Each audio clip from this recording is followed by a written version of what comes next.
We've all heard the phrase double jeopardy, right? It pops up in movies, TV shows. It's one of those legal ideas we all think we know.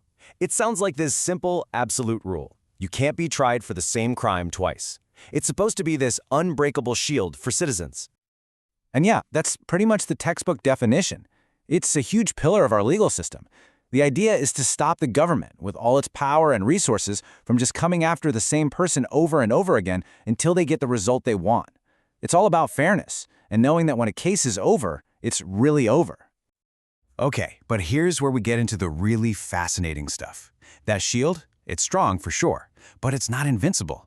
There are these little-known cracks, these very specific situations where it doesn't hold up, which makes you wonder, what happens if the process that's supposed to protect you was never a fair process to begin with? So, we think of this rule as this ironclad guarantee. You get your day in court, you're found not guilty, and boom, that's it, story's over. But the courts have had to deal with a really thorny question for a long, long time. What if that story, that first trial, was a total sham? And let's be super clear, the importance of this right is huge.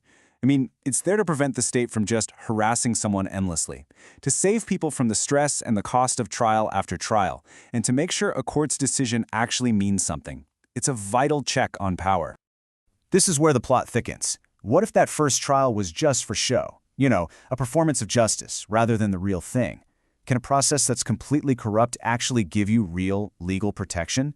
The law's answer to that is a very loud, very firm no. And that brings us to the first major exception, what the courts call a sham trial. This is a situation where the system itself has to admit that the first proceeding was a joke, a complete farce. And because of that, the protection of double jeopardy just vanishes.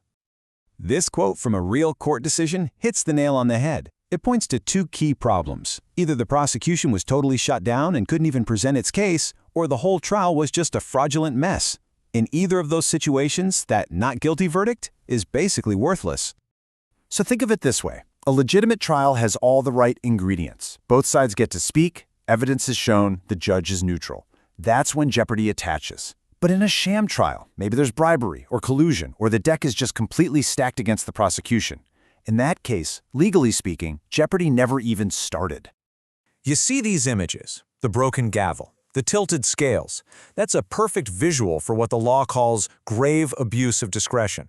This isn't about a small mistake or a minor error. We're talking about a court acting so far out of bounds, so unfairly, that it makes a mockery of justice and cancels out the whole proceeding.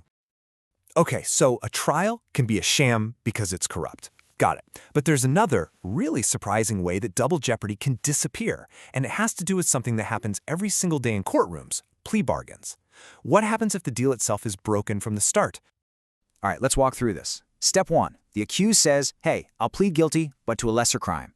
Step 2, and this is crucial, the prosecutor has to agree to that deal. Step 3, imagine the judge ignores the prosecutor and accepts the plea anyway.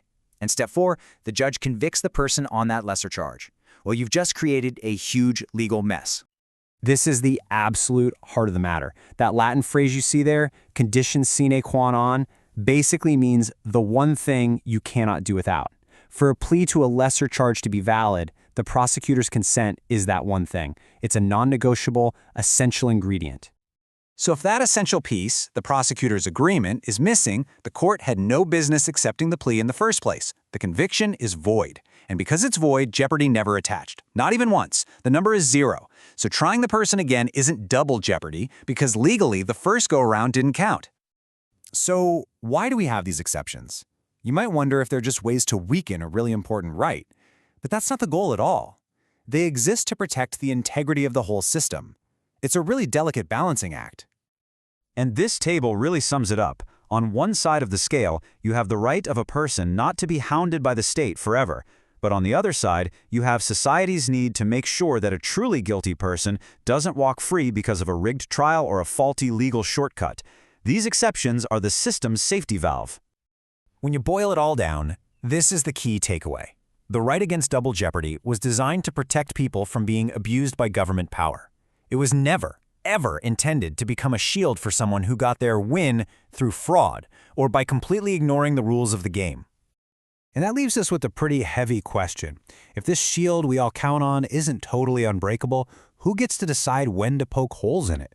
It puts this immense power and responsibility on our higher courts to look at a case and say, you know what, that was so wrong, we have to do it over. It's a powerful check, but it's also a reminder that the path to true justice is rarely a simple, straight line.